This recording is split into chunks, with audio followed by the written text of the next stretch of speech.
jadi di film baru gue, berjudul Guna-Guna Istri Muda ini, gue berperan sebagai salah satu anak dari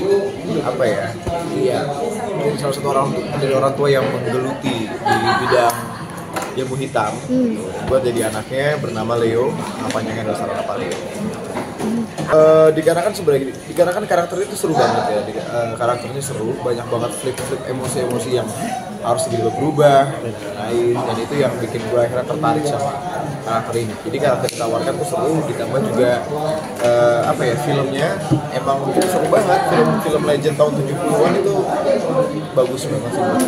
Masih susah nyarinya gimana, tahun 77 itu nyarinya bingung kemana gitu. Akhirnya gue nonton yang remasternya tahun 88. Susah sih nggak begitu ya, Lampunya memang karakter ini tuh dari ciptaan fiksi gue aja, imajinasi gue. Ini horor keberapa berat Wi? Pertama. Oh justru pertama ini. Gimana kesan-kesannya bermain horor pertama?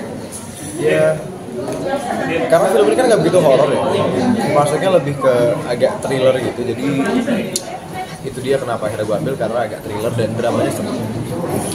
Di proses syuting ada hal menarik gak sih yang dapatin gitu, apa seperti apa? Hal-hal menarik sih nggak ada ya, maksudnya ya layaknya normalnya syuting aja gitu loh, nggak ada yang gimana, seru-seru aja gitu. Kalau sikap-sikap yang seperti itu sering berjalannya waktu bakal datang dengan sendirinya gitu. Mungkin untuk beberapa saat gue cuma fokus terhadap pembangunan karakter, kayak penguatan karakter seperti apa dan sering berjalannya waktu dengan penguatan cerita juga, akhirnya rasa itu muncul dengan sendirinya karena base karakter itu udah kuat. Tapi tipe yang ini nggak sih, sensitif nggak sih sama hal-hal dunia gaib, mistis gitu? Atau percaya nggak? Ya dari tadi kan gue bilang ya gue percaya, gue nggak denial kalau gue nggak percaya. Gue bilang gue percaya sama hal kayak gituan karena emang deket banget. Ya sebagai orang yang beragama dan beriman ya gue percaya sama hal gituan. Gue nggak menolak. Termasuk yang punten tapi peka gini loh, peka tuh semua orang juga bisa dibikin peka. Semua orang tuh bisa dibikin peka, tergantung kita aja ada yang mau peka apa enggak. Karena kalau dibilang cuek, jadi gue nggak biasa. Tapi Abi tadi dibilang ada keturunan Banten kayak gitu-gitu, emang maksudnya dekat dengan yang hal-hal kayak gitu atau ada turunan kayak ya gitu? Gini loh, secara garis besar aja kan kita tahu Banten itu kan banyak bukan hitam, tapi permistisan itu kan kental banget. Jadi gue cukup tahu dengan hal-hal seperti itu karena ya hal kayak gitu emang kan bisa dipelajari. Ada kerabat terdekat yang pernah ngalamin kayak gitu, akhirnya Abi tahu deket gitu? Pernah lihat langsung mungkin atau? Pernah lihat langsung sih enggak, cuman paham aja karena cerita dan juga karena gini kalau menurut gue, karena apa yang gue pelajarin adalah yang bagian putihnya, yang bagian baiknya. Tapi kan biasanya metodenya sama, gimana cara kita mau ngebawanya, buruk apa enggak, caranya kan sama biasanya. Nah, gue lebih pelajarin ke baik-baiknya, jadi cukup paham situasinya. Biasanya kan kalau Banten itu kan memang identik dengan tadi yang lu bilang kan dengan hal begitu. Pernah nggak sih mungkin keluarga dari Banten ngasih ilmu ke lu untuk dilanjutin atau gimana? Kan nggak ada, kita nggak ada yang ilmu gitu-gituan, apa juga bagian gitu-gituan, nggak penting. Kita mah cukup ya udah aja, hidupnya tenang-tenang aja. Yang tadi ilmu putih itu apa? Yang putih itu apa? Gila, lu searching deh di Google putih kan? Ilmu putih itu kayak gimana? Masa nggak bisa bedain ilmu putih ilmu hitam gimana? Ya gitu loh maksud gue. Ilmu hitam kan bagian yang negatif-negatifnya, putih yang baik-baiknya, udah gitu. Tapi perdana akhirnya main film horor ini gitu. Yang menurut lu menarik di film ini apa? Yang harus ditonton gitu sama masyarakat?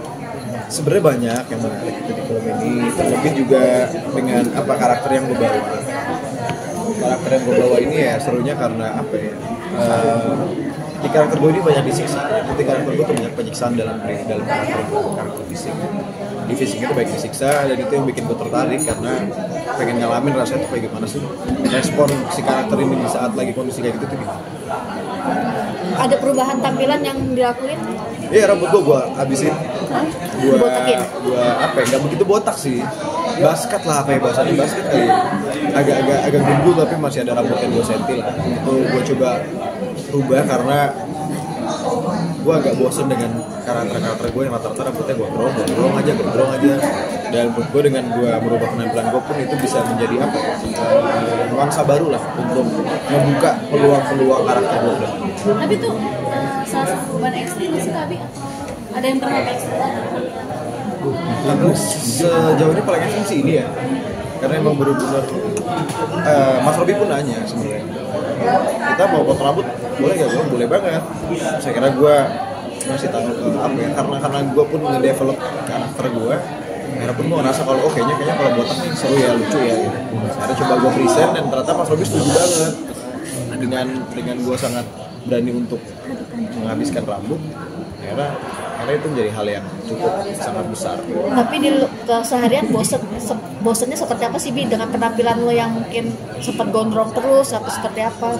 Kalau sebenarnya bosennya bukan cuma karena penampilan sih, lebih ke pengen ngebuka peluang baru untuk karakter gue ke depannya akan masuk aja. Berarti kan secara nggak langsung dari apa ya, teman-teman produksi ngelihat kalau gue ini mau loh untuk potong rambut dan lain-lain, bukan cuma stay dengan rambut kurangnya aja. Jadi akhirnya ngebuka peluang. tapi penampilan lo by request atau gimana sih tapi?